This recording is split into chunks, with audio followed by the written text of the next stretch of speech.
여러분 안녕하십니까? 뉴스데스크 제주를 시작하겠습니다.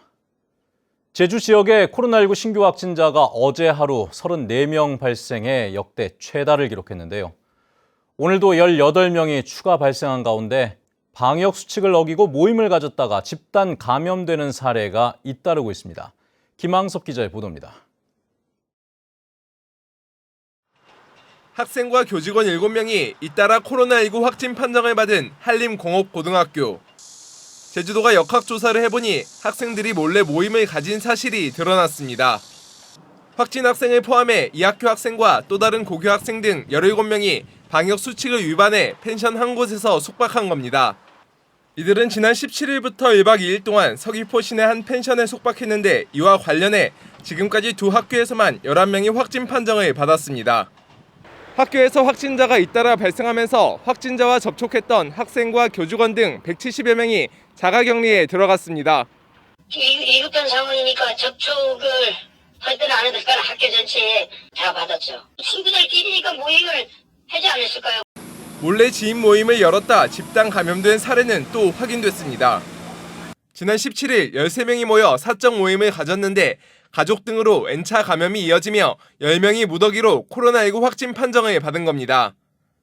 당시 사적 모임 허용 인원은 6명으로 방역 수칙을 위반한 건데 모임에는 공직자도 참석했던 것으로 파악됐습니다. 이로 인한 N차 감염자에는 초등학생 1명도 포함돼 해당 학교 등교 수업이 중단되고 긴급 방역이 실시됐습니다. 애들 들어와도 이제 자기 살 물건만 빨리 사고 이제 나가달라. 서로 조심하지 않으면은 이거는 문제 해결이 안 되기 때문에. 또 제주시 유흥주점 두 곳에서 확진자 4명이 추가로 나오면서 이달 유흥주점 관련 확진자만 68명으로 늘었고 제주공항 국내선 JDC 면세점 근무자 6명도 확진됐습니다.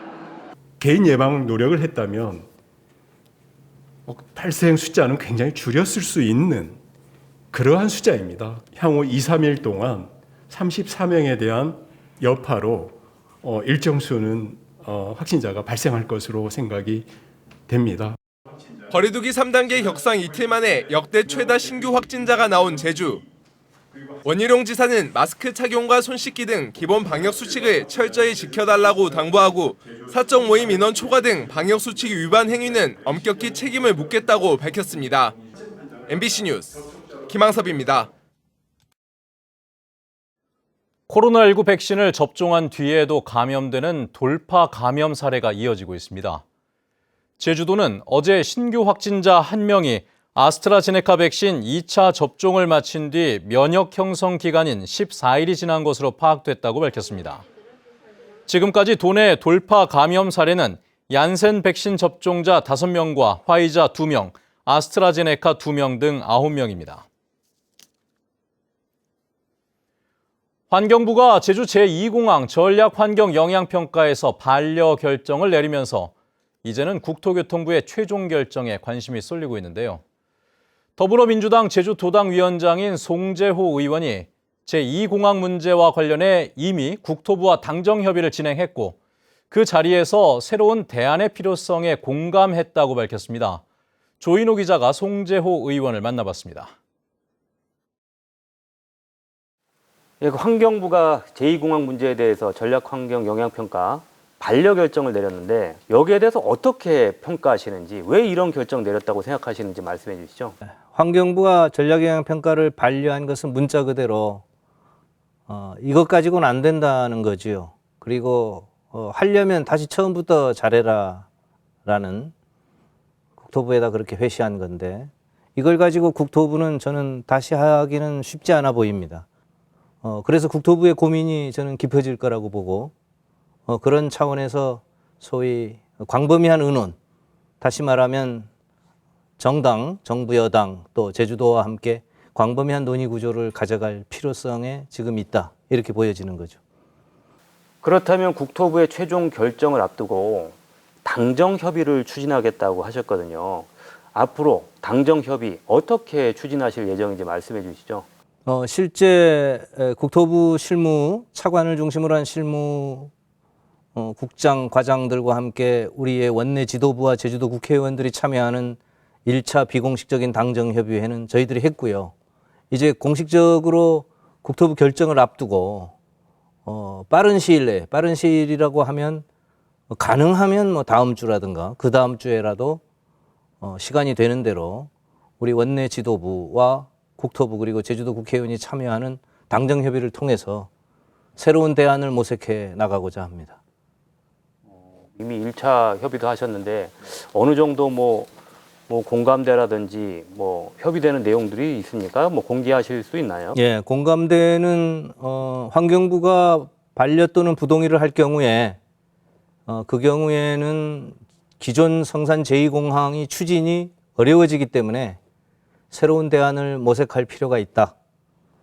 그리고 우리가 그렇게 하자까지 국토부 차관과 원내 지도부와 우리 새 국회의원이 참여해서 서로 발표는 안 했지만 공감하고 공유한 적이 있고요. 지금 환경부가 구체적으로 반려라는 결정을 내렸기 때문에 그것을 가시화해내는 그런 작업이 남아있는 셈이죠.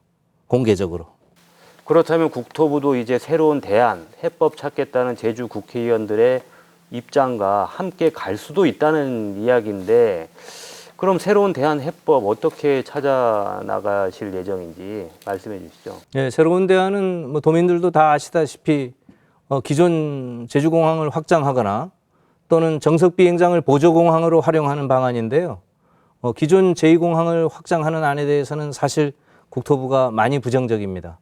그래서 정석비행장을 보조공항으로 활용해내는 방안이 유력하게 검토될 것으로 보이고요. 다만 그럴 경우에 기존 제주공항의 확장 그리고 보조공항으로서의 정석비행장이라고 하는 것을 큰 틀에서 제주공항 인프라라고 하는 틀에서 봐서 기존에 우리가 투자하기로 했던 4조 6천억 규모의 공항 투자는 그렇게 두 갈래로 분산 투자를 해서 공항 인프라를 전체적으로는 크게 한다. 이렇게 이해하는 게 좋을 것 같습니다. 그런데 현 정부 임기가 얼마 남지 않아서 과연 그때까지 이런 뭐 대안 모색이 마무리될 것인가? 현 정부 임기 안에 가능하다고 보십니까? 아니면 차기 정부까지 가야 된다고 생각하시나요? 네, 솔직히 말씀드리면은 실행의 수순은 차기 정부로 넘어갈 개연성, 확률이 훨씬 더 크다고 보고요.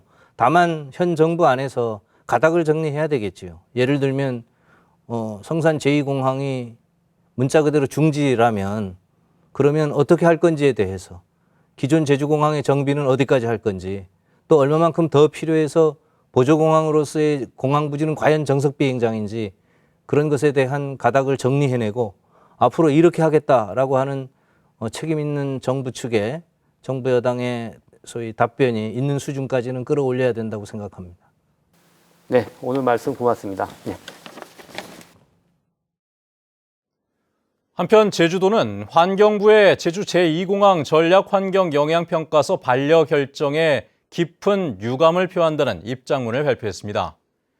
제주도는 반려가 매우 정치적이고 무책임한 정책 결정이라며 사업 무산을 의미하는 부동의가 아닌 만큼 국토교통부는 조속히 보완 절차를 이행해 제2공항 추진에 적극 나서야 한다고 밝혔습니다.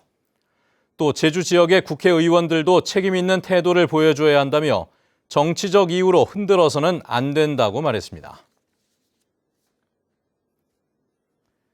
환경부가 제주 제2공항 건설 사업 전략환경영향평가를 반려한 것과 관련해 찬성과 반대 단체들의 입장이 엇갈리고 있습니다.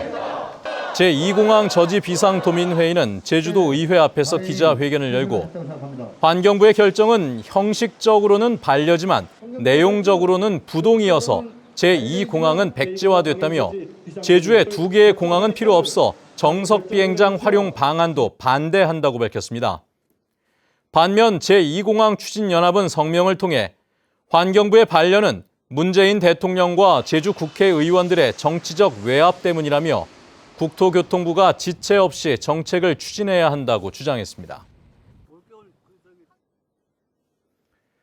제주도 기자협회가 실시한 여론조사에서 이재명 경기도지사가 대통령 후보 적합도 1위를 차지했습니다. 그리고 윤석열 전 검찰총장과 이낙연 전 민주당 대표가 뒤를 이었는데요. 정당 지지도에서는 더불어민주당이 국민의힘보다 10%포인트 이상 앞섰습니다. 오승철 기자가 정리해드리겠습니다. 현재 거론되는 여야 대선 주자 가운데 차기 대통령감으로 누가 적합한지를 물었더니 이재명 경기지사가 25%로 오차 범위 밖으로 다른 후보들을 앞섰습니다. 윤석열 전 검찰총장 16.7, 이낙연 전 더불어민주당 대표가 15%로 뒤를 쫓았습니다. 원희룡 제주도지사가 7.8%로 4위를 차지했고 최근 국민의힘에 입당한 최재형 전 감사원장 2.6, 홍준표 의원 2.5, 추미애 전 법무부 장관 2.2, 심상정 전 정의당 대표 2.1%였습니다. 안철수 국민의당 대표와 유승민 전 국회의원, 정세균 전 국무총리가 1%대, 하태경, 박용진, 김두관, 황교안 후보는 1% 미만의 지지율에 머물렀습니다. 없거나 모르겠다는 태도 유보층은 19.9%였습니다. 이재명 지사는 40대와 화이트 칼라, 윤석열 전 총장은 60세 이상과 국민의힘 지지층에서 상대적으로 많은 선택을 받았습니다. 정당 지지도는 더불어민주당 36.1, 국민의힘 25.5, 정의당 6, 국민의당 4.3, 열린민주당은 3.4%를 기록했습니다. 더불어민주당은 서귀포시 읍면지역과 40대 화이트 칼라, 국민의힘은 서귀포시 동지역과 60세 이상 1차 산업 종사자의 높은 지지를 얻었습니다.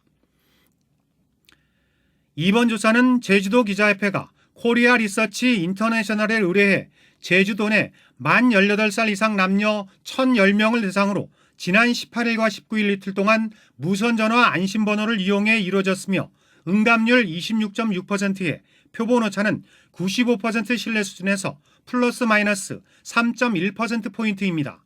MBC 뉴스 오승철입니다.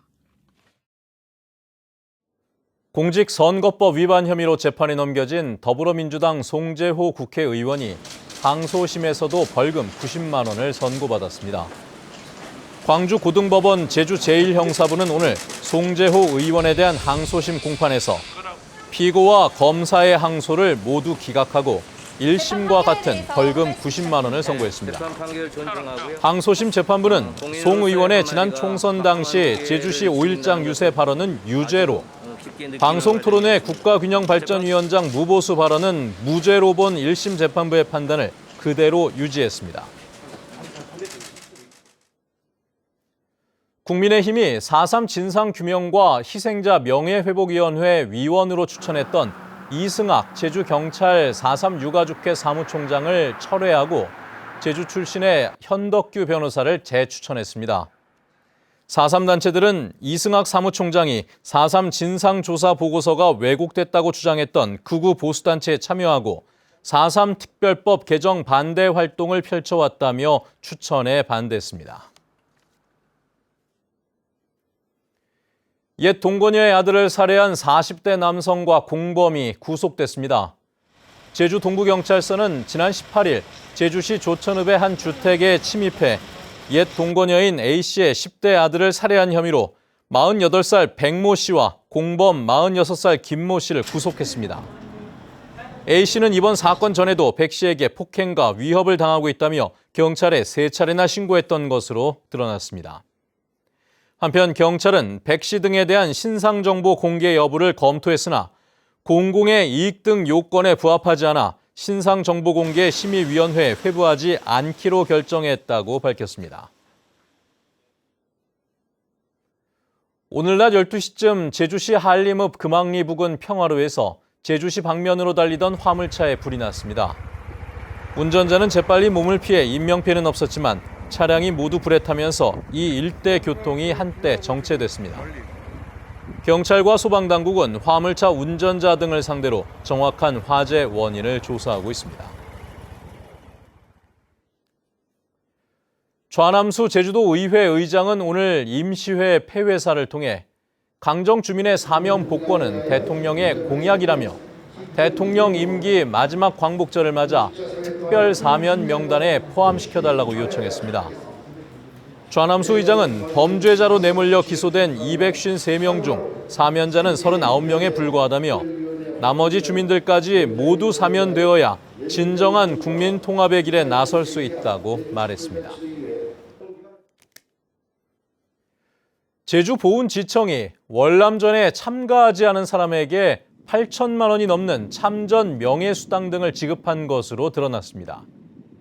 감사원이 공개한 국가보훈처에 대한 정기감사 결과에 따르면 제주보훈지청은 13년 동안 참전 명예수당 등 8,400만 원을 지급한 것으로 확인됐습니다. 뉴스데스크 제주였습니다. 여러분 고맙습니다.